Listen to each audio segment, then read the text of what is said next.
Good day, I'm Norman Wapperger.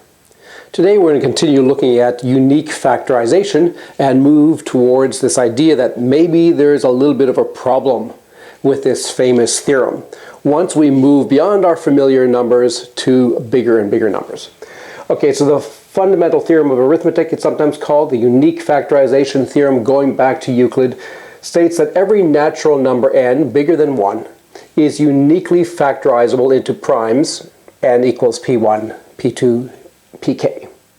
And when we say uniquely, it means up to rearrangement.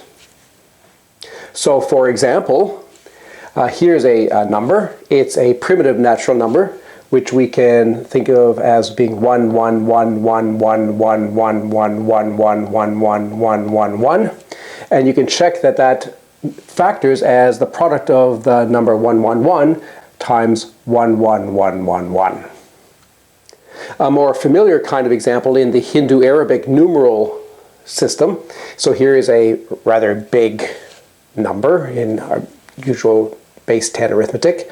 And here is its factorization into primes. It happens to be 3 squared times 22,193 times this biggest prime here. So now let's move to the realm of bigger numbers. So here's an example with sort of natural number or primitive natural number kind of arithmetic. Here's an example of Hindu-Arabic numeral kind of arithmetic, sort of a medium-sized situation. And here now let's move to this range of bigger numbers where typically we like to talk about z, which I remind you is 10 triangle 10 plus 23. And due to the efforts of a few people, but including prominently Joel Sjögren, we now know that this thing has some prime factors, and the smallest of its prime factors are 3, 13, 139, 673, 18,301, 400,109, and this number here, which is 27,997,373. So this thing has a factorization, at least that begins with these primes, but then of course there's this quotient here, which is maybe somewhat problematic to write down. And there's still, of course, a huge amount of work involved in trying to break that down into primes.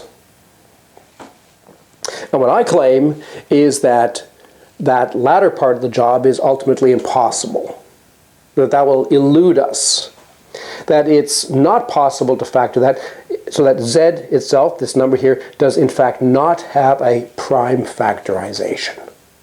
So contrary to the unique factorization theorem, which is ostensibly a major solid result that everybody believes in, contrary to that, I claim that this particular exact number here does not have a prime factorization. And I am almost surely correct. Now we've seen quite a lot of examples of this basic idea that as we move to bigger and bigger numbers, more and more aspects of our familiar arithmetic start to break down. That's just the reality of the way the world is. So we've seen that, for example, even a very simple kind of question. You have two biggish numbers expressed in some fashion, perhaps using exponentials or towers of exponentials, sums, products, and so on. You have two of these expressions. Even deciding which of these two is bigger is in principle quite a complicated job. It's not so easy to do. The arithmetical operations themselves are even hard to define. How does one define the sum of two big numbers? How does one prove the laws of arithmetic for those big numbers as well is another question. And even our definitions of natural number and in fact prime are a little bit subject to interpretation and opinion. So we've seen that when we are talking about natural numbers, we have at least 3 different realms in which we might be considering things. We can think about these primitive natural numbers, which are just bunches of ones, basically multi-sets, or we can think about Hindu-Arabic numerals in the familiar Hindu-Arabic digits 0 up to 9, or we can think in this more general fashion, but more loose fashion, involving these expressions involving towers possibly, or maybe other kinds of operations or symbols. So there's a range of possibilities about deciding what actually a natural number means. And correspondingly, we'll see that it's not also entirely clear what a prime number should mean. There's possible disagreement that emerges once you get past our familiar numbers into the range of bigger numbers about what exactly we're talking about when we talk about a prime number. And unfortunately, most of the theorems, including unique factorization, that we are familiar with, that we are happy with in our zone, the zone of smallish or medium-sized numbers, the numbers that we can compute with and that our computers can compute with, most of these theorems become problematic as we head out to bigger and bigger numbers. I'm sorry, but that's just the way the world is. But this is not the end of the world. Okay, we don't have to despair and give up mathematics. Okay, we can accept that there are certain ranges of applicability of our theories, and that when we go outside those ranges, then perhaps our theories don't work. So there's still a huge range of interesting numbers, an interesting range of numbers, for example, for which number theory works very well. So if we zoom out a little bit and ask, well, why is it that the unique factorization breaks down when we get to bigger numbers? I think we could maybe say it this way, that the proof of the factorization theorem crucially ignores complexity. So issues of complexity are not incorporated into the discussion, they're ignored. And that's really a key weakness. So when you're doing number theory and you're moving towards bigger and bigger numbers, there are really two formidable foes that await you, that you have to do battle with. One is magnitude, the fact that the numbers are getting bigger and they're getting harder to deal with and harder to write down and harder to compute with. But the other is that also the complexity of things is going up. Now, magnitude and complexity are related, but they are essentially different kinds of things. Okay? And if one of these doesn't overwhelm us, the other one probably will. So we can battle one, but then the other one takes advantage of us, and so on. So we can bound complexity, but then magnitude blows out. Or we can bound magnitude, and then complexity blows out. These are very general kinds of statements. I'm not being very precise here, I admit. But there's a kind of an idea here that even in mathematics there are limits. Okay, there are bounds. There are constraints as to what actually we can do and how far we can go. So now let's turn our attention to this question of how do we factor a number? Given a natural number n, how in fact do we go about factoring it? So this is a very fundamental problem in number theory. Gauss very prominently mentioned that it was an important key problem. And it's been an important problem obviously since the Greeks. And it's not easy to do. It's not easy to factor numbers. And that's sort of evident even by hand, right? If I write down a number of several thousand and ask you to factor it, well, maybe you can do it easily, but maybe it takes quite a lot of time. So there's a naive way, okay? And the naive way, which is still quite a reasonable way, is to search for primes p that divide n. Okay. Basically, you sequentially go through your list of primes, starting with 2, and then 3, and then 5, and then 7, and so on. And you just check whether your number n is divisible by any of these primes, one after the other. And you can do this in a variety of ways. You can do it either by division, by direct division, or perhaps by modular arithmetic kinds of ideas. And so you go through here, and you check the primes, until you get to a prime q in this list, where the square of q is bigger than n. So once you've gotten to sufficiently far in this list that the prime has a square which is bigger than n, then you can stop. If you haven't found a prime up till then, you can conclude that your number is actually prime.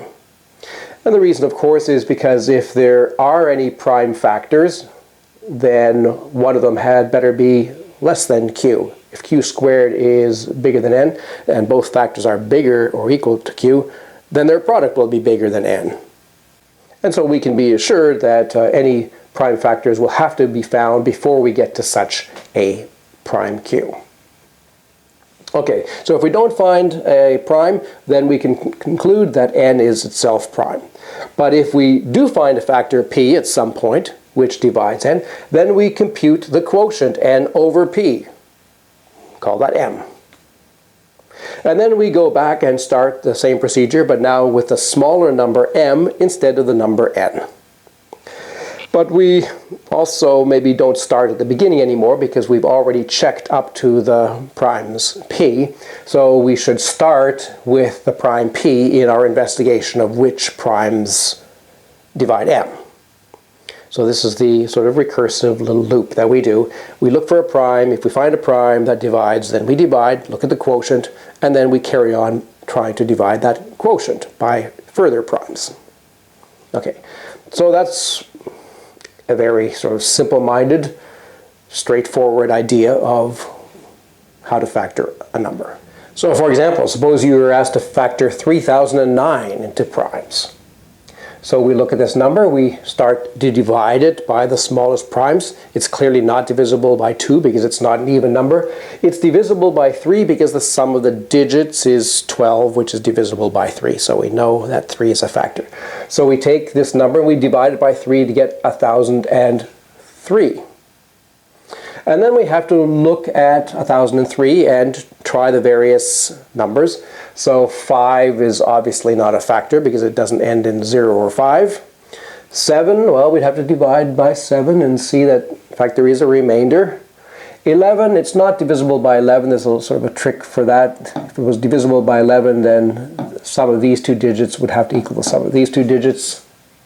The next one, 13, well, you have to check that directly. Again, it's not divisible by 13. And then when you get to 17, you do find that it's divisible by 17. You do the division, 1003 divided by 17, and you get 59, and you recognize that that's a prime. So you can stop. And you've found the prime factorization. So for a bigger example, 522, 522, factoring that. This case, it's an even number, so the first thing to do is to strip out that factor of 2 times 261, 261. Here the sum of the digits is 9 plus 9, that's 18, which is not only divisible by 3, it's actually divisible by 9, and that tells us that this thing is actually divisible by 9. So we can take out the factor of 9, and then when we divide, we get 29,029. Okay, and then the next prime to try would be 5. Well, obviously it's not divisible by 5. Then if you try 7, you see that you would get 7 times 4,147. In this case, it is divisible by 11 because 7 plus 1 equals 4 plus 4. That's a little trick to see that's divisible by 11. So 11 is a factor, and then you get 377 left over.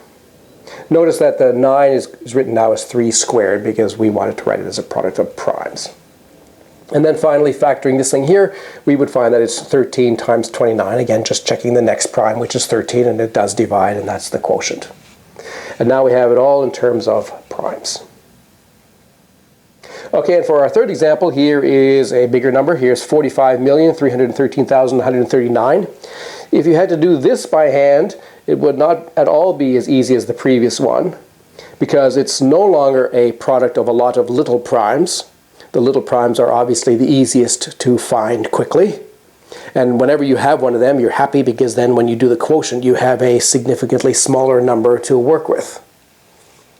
This number happens to be the product of the primes 5,779 and 7,841. These are roughly about the same size. And this is typically the toughest factorization case when you have a number which is the product of two big primes, especially if the primes are reasonably equal in size. So if you were going to use this technique on this, well, you'd have to go through all the primes from 2 up to 5,779 before you actually found this prime factor. So that's a lot of divisions or divisibilities to check. Of course, your computer would have no problem, but you or I would find this a little bit onerous. But if we had a table of primes in front of us, in fact, it might take us a couple of hours or something like this. All right, now let's talk about some tougher examples with some bigger numbers. And for this, I've gotten my computer to help me. So on my computer, I have my program that I use to write papers called Scientific Workplace. It's a very nice program. And inside it, it has a little computational engine that will do some number theory for me. So this is not a package that's geared to doing number theory problems. It just happens to be able to do this as part of being able to do many other things. But already we can see that, well, there's interesting things happening here, I think, when we try to factor big numbers. So here is a number that I've cooked up. I've cooked this number up by, first of all, finding two prime numbers with 10 digits. That's actually reasonably easy to do because I just write down a 10-digit number and then I ask my computer to find the next prime. It will find the next prime that's bigger than the number I've written down. So that's how I've gotten those two primes. So I've multiplied those two primes together and then I've asked the computer to factor this number. Now the computer can't remember that I've just computed this way, or at least it pretends that it can't remember. And so it has to think a little bit, but it doesn't take long to figure this out. It's certainly much less than a second. Okay? These are two 10-digit primes. It can find the factorization of that product in less than a second. If I do the same game with two 15-digit numbers, so I create two 15-digit primes, multiply them together, there we have the product, and ask my computer to factor that, well, it has to think for a little while. It has to think for about a second. And after a second of thinking, it will come up with the correct factorization. It's very impressive. Okay, what about, say, two 20-digit primes? Well, we play the same game. There's the product of these two 20-digit primes. And now my computer has to think for a while. And it thinks for roughly a minute.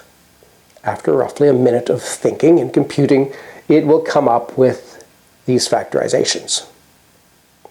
So these are pretty big numbers, right? We're talking about, numbers, here's ones, thousands, millions, billions, trillions, quadrillions, or whatever they are. This is a very big number, and it's not too likely that our computer is going through all the primes one by one, doing divisibility. So it probably has some more clever way of factoring things. So powerful modern computers can factor products of two primes, each hundreds of digits long. And that's sort of where we are. We're roughly a couple hundred digits long. We're in the ballpark for being able to factor. If things get much bigger than that, then we run into problems. Of course, this is a crucial issue for modern internet security. You've probably all heard of RSA encryption methods that rely crucially on our ability to write down something that nobody else knows. So that if we write down two products of prime numbers which are, let's say, 500 digits long, then that product is something that we know the factorization of, but nobody else knows the factorization because no computer can factor a number which is a product of two primes, say, that are 500 digits long, at least currently. So this kind of aspect of things, even though it seems very sort of obscure and very lofty with these big numbers, is actually very, very important for modern encryption issues and security on the internet, say. So this is a very important problem these days. Okay, so I just want to mention briefly so the basic idea for some of these more complicated, more powerful methods of factorization rather than sort of just brute force. So there's something called a quadratic sieve methods, and here's the underlying idea. It uses, crucially, a modular arithmetic. Basically ideas that I think probably go back to Fermat. So the idea is to compute, so let's say we're trying to factor n. We compute a squared mod n for lots of numbers a. So we pick an a, so n is some big number, you want to factor it, and you pick some number a, which is also relatively big. And you compute a squared mod n. Okay, that's easy to do. That's just modular arithmetic, subtracting multiples and so on, doing some bit of division. And you look to see if you can find a case where the remainder is actually a square itself. Okay, most of the time it won't be a square, but every so often it will be a square. And when it's a square, then you are in a happy situation by understanding what this equation really means. So suppose that we've tried lots of a's, and we have found now an a such that a squared mod n is actually a square, let's say b squared. What this means is that the difference between a squared and b squared is actually a multiple of n. That's what it means for this thing mod n to be that. They differ by a multiple of n. But a squared minus b squared factors pleasantly as this product a plus b times a minus b. So we have a plus b times a minus b equals kn. Now if you think about a prime factor p for n, so we're trying to find a prime factor p for n. Any prime factor p of n has to divide this left-hand side. And by Euclid's lemma, it must therefore either divide this or divide this. So any prime factor p of n is also a factor of a plus b or a minus b. And that means that you now have two numbers that you know this unknown prime divides. It divides n, and it divides either a plus b or a minus b. So if you find the greatest common divisor of n and a plus b, right, so these two numbers, which you know, they have a greatest common divisor. And if you find that, then this mystery prime p must be contained in there as a factor. So what you do is you compute the greatest common divisor of a plus b and n, and also the greatest common divisor of a minus b and n. And you do that using exactly the Euclidean algorithm that I talked about the other day, where you it's like when we were talking about the step of size 19 and step of size 26, you may remember.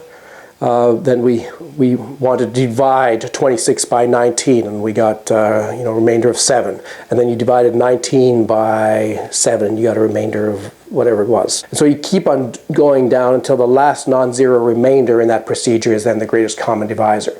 In the cases that we looked at, that was always 1, but it doesn't have to be 1. If it's something different, then you have a greatest common divisor. And there will be a greatest common divisor because, at least for one of these, because a prime p dividing that has to divide one of those two things.